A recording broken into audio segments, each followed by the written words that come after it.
I'm Dawson. And this is going to be a video on perhaps one of Amazon's biggest TV shows ever. One of the most popular superheroes right now. Possibly my favorite comic book series ever, aside from Batman. That's right, ladies and gentlemen. Today we are talking about the future of...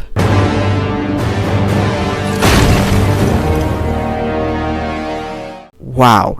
Don't you just love that title card? I know I do. So, yeah, I'm going to try and make this video actually shorter than some of my other ones because I gotta be honest, the last one I edited was very...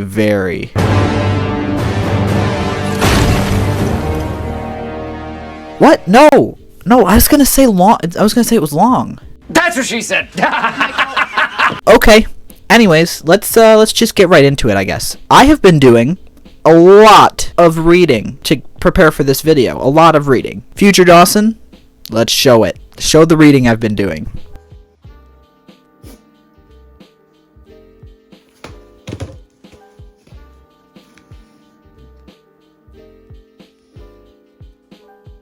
Yeah, that's right. I read all of that just for this video. So let's talk about some of the few key details, I guess. So just to be clear, this is going to be a video on what's going to be happening, what we're going to be seeing in seasons 3, 4, and possibly 5 of Invincible, based off of the comic books. So if you don't want that, spoiled, I'm warning you right now. Please click off this video. I'm gonna spoil stuff. Starting off, there is the whole Conquest Angstrom Levy arc. Now, I know what you're thinking. Dawson, isn't Angstrom Levy dead? Didn't Invincible beat the living crap out of him? Nope. He's alive. He's alive, and boy, does he come back. Angstrom Levy, as you guys know, has the power to open portals to other dimensions. And instead of bringing Invincible to these other dimensions to, kill him, he brings the other dimensions to Invincible this time. He brings all of the otherworldly Invincibles, all the Invincibles from different universes, the ones that we saw throughout Season 2, Mark with a mohawk, Mark with a black cape, Sinister Mark is what it's called. Pretty much any Mark you can imagine. And they all come. That's what she said! They wreck Earth. If you thought the Battle of Chicago, the end of Season 1 with Omni-Man and Invincible was bad, oh boy. Some very notable people die in this fight. It is crazy. And I'm not going to say who because I'm not going to spoil that much. But there are deaths, okay? Right after this, after Mark finally defeats the last of his counterparts from other worlds, Conquest comes. Now, if you guys don't know who Conquest is, I talked about him a little bit in my last Invincible video. He is... picture like Thanos, but a Viltrumite, and he loves to just fight people. He just, he loves to pew. What a guy, that guy. He nearly kills Mark. He gets so close, and it is one of the most ruthless fights ever. It is, again, like Mark and Omni-Man on a whole nother level. It's crazy. This is going to be the main plot for Season 3, I'm guessing. It's going to set up that constant battle that Mark is having internally of if he should kill or if he shouldn't, right? What makes him a hero? What makes him different than his father? Conquest is going to push him to that point of whether or not he should kill. And he's going to have to make a choice.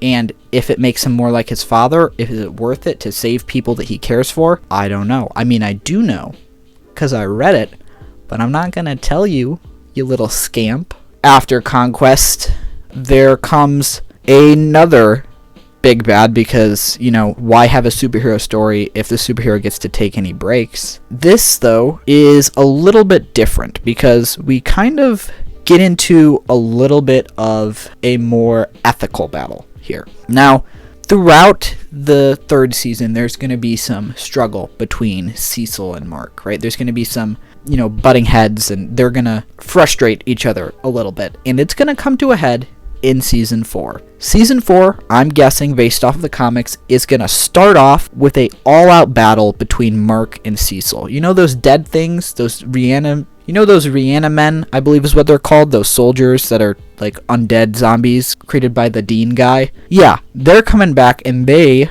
are Cecil's personal guard. Mark's going to try and attack Cecil, and they're going to fight it out. It is a really cool sequence, but I think what makes it so good is the tension between them. Can Cecil trust Mark? Can Mark trust Cecil?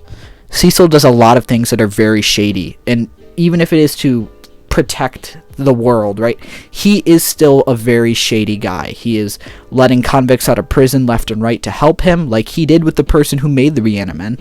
And it is just a really interesting battle because it's once again Mark fighting for what he thinks is right. Mark has very strong morals. He has very strong sense of right and wrong, and he will fight for that consistently, just like he did with Omni-Man in Season 1. Following that up, we have the last thing I'm going to talk about in this video without giving away too much. We have the War Arc. If any of you are familiar with My Hero Academia, there was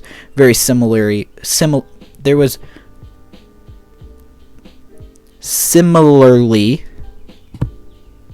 a War Arc in My Hero Academia, and it was really, really good. I think it was the best part of My Hero so far. And Invincible, kind of the same thing here. There's some really, really cool stuff in this War Arc, and we get to meet the leader of the Viltrumites, Commander Thrag, who is a total boss. It's crazy. And he, again, beats the crap out of a lot of people. That should be the slogan of this show. Invincible.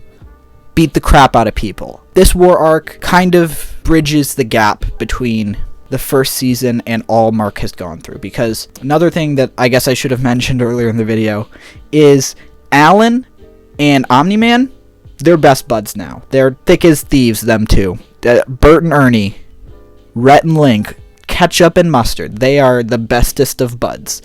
And Omni-Man's good. He's helping the Correlation of Planets take down the Viltrumites. So he reunites with his two sons, and they join the war effort to take down the Viltrums. And Mark kind of gets a little bit of pressure taken off of him, I guess, because he sees that being like his father may not be that bad, because his father has changed. And no matter how far Mark could go bad, he could change too. After Oliver and Mark and Omni-Man have all, reunited, they've all bonded a little bit closer as a family. They can join the war efforts and provide like a better help. Guys, today's video is sponsored by what? Oh, we're still not sponsored. What the heck? What's a guy gotta do to get a sponsor around here? Come on. It's a very good redemption arc for Nolan and Omni-Man as a character, and quite honestly, it has such great character growth. It has great bonding between Oliver and Nolan. They didn't get to see each other because Nolan was in prison while Oliver was growing up, and now they get to reunite, and they get to spend quite some time together, bonding, and it's really actually super sweet. So I would say this is probably my favorite arc, the one I'm looking forward to the most to see in animation, and there's going to be a lot of important plot devices in this. I believe that they said there's going to be 8 or 9 seasons of Invincible, and season 5, which is what this would be about, season 4 or 5, is going to be the most important, I think, to the overall rest of the show, because a lot of stuff is changing, right? A lot of TV shows and comics reach this point, like the midway point, where they have to change a bunch of stuff. They have to, even like in a sitcom, they typically add another character to the cast.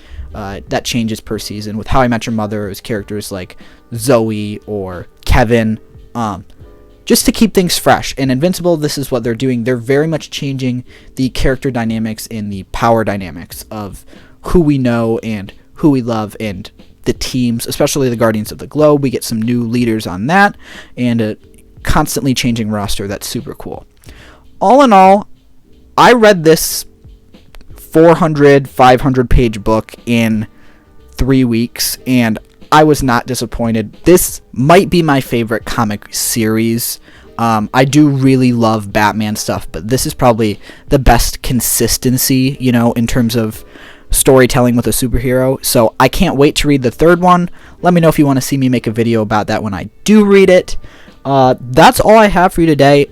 If you have any questions about the future of Invincible, feel free to put them in the comments below. I didn't want to spoil too much except for like just some overall plot things that you're going to see, just in case anyone was wondering. So yeah, let me know.